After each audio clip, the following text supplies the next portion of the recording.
હિરણાકશ્યપુ બાપ છે, અસુર છે, દૈત્ય છે. દૈત્યને ત્યાં આસ્તિક જન્મ લે છે, પ્રહલાદજી જન્મ લે છે, પ્રભુ ભક્ત જન્મ લે છે. અને હિરણાકશ્યપથી સહન થતું નથી. ઈ એને મારવાનો પ્રયાસ કરે છે, હાથીના પગ નીચે કચડાવે છે, પર્વત ઉપરથી પાડે છે, ફગાવે છે. ફઈ હોલિકાના ખોળામાં બેસીને બાળવાનો પ્રયત્ન કરે છે. હોલિકા જેને ન બળવાનું વરદાન છે ઈ બળી ગઈ, પણ પ્રહલાદજીનો વાળ વાંકો ન થયો. તો આનો અર્થ એ નથી. માણસોને પ્રશ્નો થાય ને કે એવું કેવું, પ્રહલાદજી જો મનુષ્ય છે તો હાથીના પગ નીચે કચડાણા, મર્યા નહીં, ઝેર પાયું, મર્યા નહીં, બાળ્યા, બળ્યા નહીં. આવું કેવું? મારવાનો પ્રયત્ન કર્યો, મર્યા નહીં. આવું થોડી હોય. મારવાનો પ્રયત્ન કરવામાં આવે તો માણસ મરી જ જાય ને.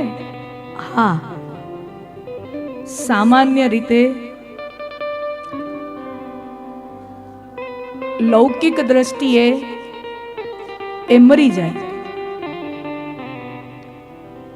પણ સામાજિક દ્રષ્ટિએ એ ક્યારેય ન મરે.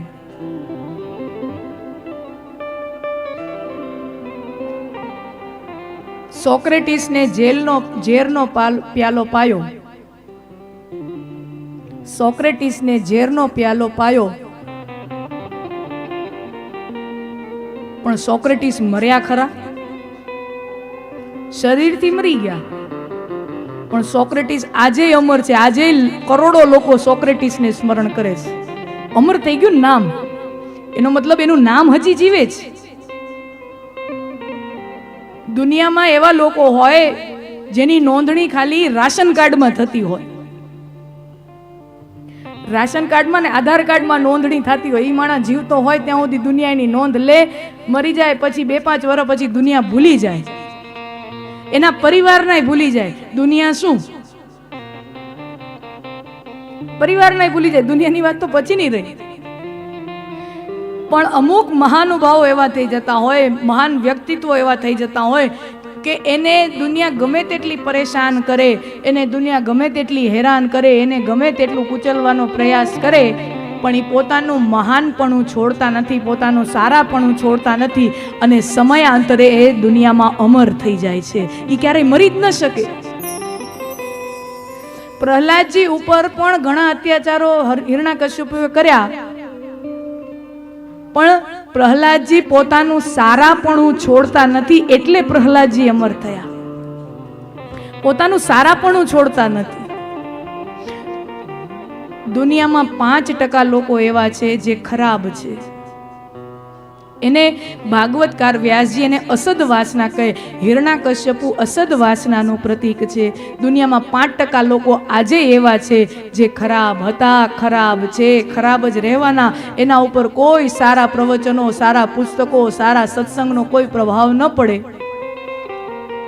સાક્ષાત ભગવાન એની સામે, ભગવાનની કથા હું, ભગવાન એની સામે આવીને ઊભો રહી જાય ને તોય ફેર ન પડે. ભગવાન ખાલી અર્જુનને જ મળ્યા હતા એવું થોડી હતી. ભગવાન દુર્યોધનને ને શકુનીને નહોતા મળ્યા, એને દર્શન નહોતા દીધા. શકુનીને દુર્યોધનને કેટલી વાર મળ્યા જ ભગવાન, વિચાર તો કરો. હામાં બેહીને.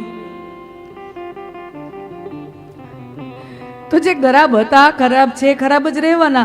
એને ભગવાનની કથા કે સત્સંગ કે ધર્મ ગ્રંથો કે સદવિચારો શું, સ્વયં ભગવાન આવીને એની સામે ઊભા રહી જાય તો એમાં ફરક ન આવે. એવા 5% લોકો ત્યારે હતા, આજે છે. હિરણાકશ્યપુ એ 5% અસદ વાસનાનો પ્રતીક છે. અને દુનિયામાં હજી 5% એવા લોકો છે જે સારા હતા, સારા છે, અને દુનિયા ગમે તેટલી ખરાબ થઈ જાય, ગમે તેવો ઘોર કળિયુગ થઈ જાય, એ પોતાનું સારાપણું છોડતા નથી. એવા 5% પ્રહલાદજી જેવા લોકો પહેલાય હતા, આજે છે, અને ભવિષ્યમાં પણ હશે.